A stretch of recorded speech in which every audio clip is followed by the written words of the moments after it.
This piece in The Sun, In It to Win It, is a match report of Arsenal's stunning 6-1 win over Southampton at the weekend. We just paused for a second because of that tribute pictures coming into us here at Sports Tonight TV. The man who wrote that piece on the Arsenal match report was Charlie Wyett at The Sun. He's in Montpellier with the team preparing for their Champions League tie tomorrow evening. Good evening, Charlie. Hey Darren, how's it going? Very well indeed. Thank you very much indeed for coming on to Monday Night Live show. Just give us a flavour of what your match report contains and just what Arsene Wenger was saying about Arsenal's title chances. Well, I think, after Saturday, Wenger was very upbeat and, it's pretty obvious when you've just beaten the team 6-1 and that obviously came on the back of the win over Liverpool. But four games unbeaten, a couple of goalless draws at the start, and it's obviously totally different to a year ago where the team was in meltdown. They were really struggling. It was pretty much the first time Wenger was being called into question by his own supporters. And a year on, and despite losing Van Persie, at the moment, they're in a much better place.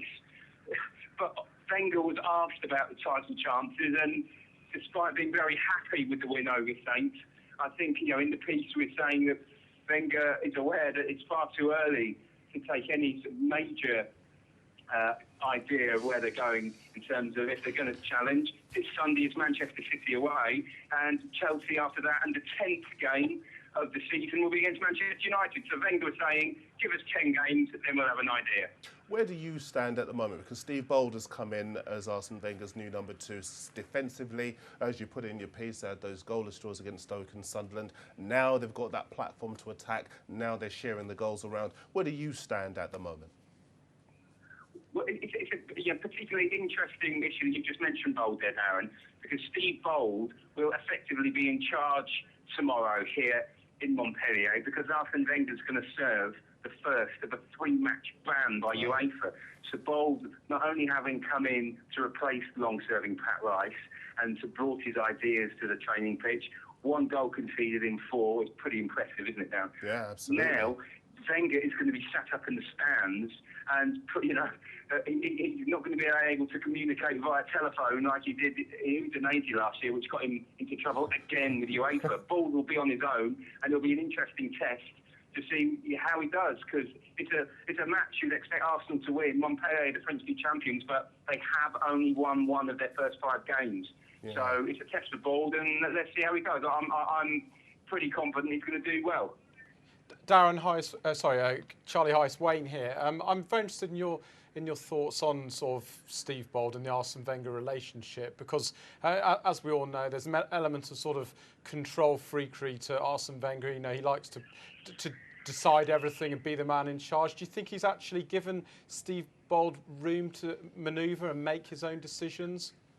Well, that's interesting you say that, Wayne, and I think he will do. I mean, he's not going to totally hand over the reins. And today, we've asked Wenger, does he think that Bowles will be a manager one day?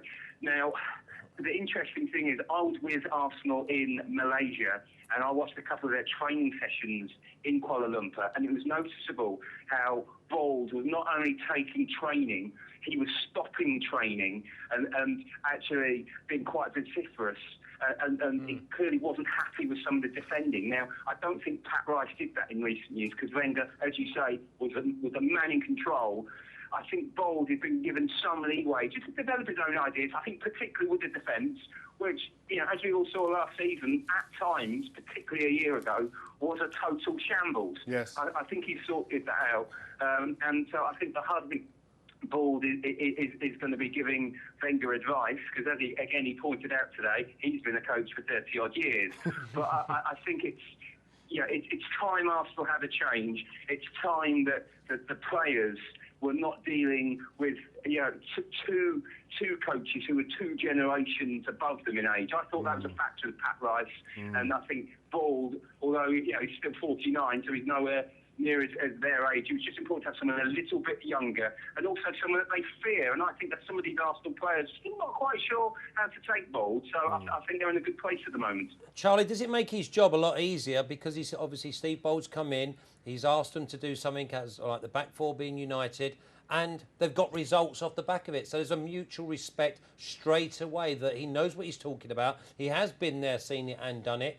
And he won't hold no prisoners. I mean, I used to play against them back four, and they used to fight like cat and dog during the game. So for him to then have a little pop at my half time, but they were together. Don't get me wrong. They didn't take it personally. They knew it was for the good of the side.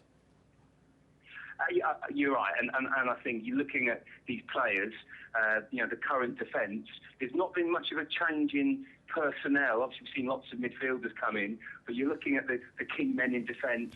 You've got Vermaelen, you've got Koscielny. They're going to provide the backbone of this side.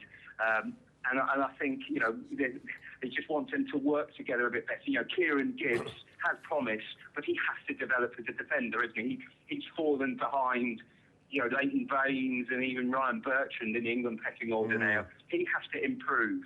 Bakary Sanya's injured, so they've got Carl Jenkinson who's come in, who, in my opinion, is still a very raw right back. He's got some talent, but I think under Bald, he will improve over these next few weeks, these next few months, and just make that team just work, better.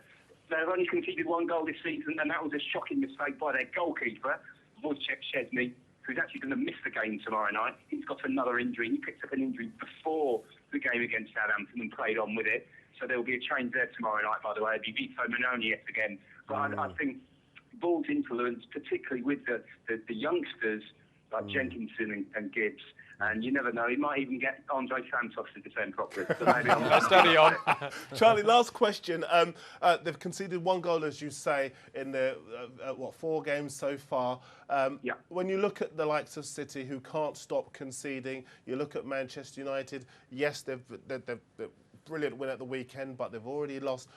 Why are we not talking about Arsenal as title contenders? Why are they still 12-1 when the other 3 teams are around about 6-4, 2-1? I think Arsenal's problem for me, I think, they'll improve defensively, and despite Szczesny's error, he's still getting better. He's still young, so he's going to make these mistakes, isn't he? I don't think that's too much of a problem. I think the midfield, that's better. But the key for Arsenal, if they are to close it, the gap with, for example, the 2 Manchester clubs, is offensively, isn't it? Let's look at Manchester City. They've got Aguero, they've got Dzeko, they've got Balotelli, they've got Tevez. Looking at Manchester United, they've got Rooney, obviously Arsenal's former captain Van Persie. They've got Hernandez, they've got Welbeck. Arsenal have only got Podolski, who started well, Olivier Giroud, who's already been dropped, and now playing Jorginho, left-sided midfielder, up front against Southampton. So I think that's the area where Arsenal are weak. And so they're going to be relying on their midfield for more goals. But that is the area that I think will make or break Arsenal's season, not their defence, which I think drilled properly and helped by a midfield that defends better, if you catch my drift. I know many people were mourning the loss of Alex Song, but at times I felt he left his defence exposed with his runs going forward. So I think Arsenal will concede less, but the key now is whether they can score as many, if not more, from last season when they had a man scoring 30-odd goals. We wait with interest. Charlie Wyett from The Sun, thank you very much indeed for coming on, and enjoy Montpellier.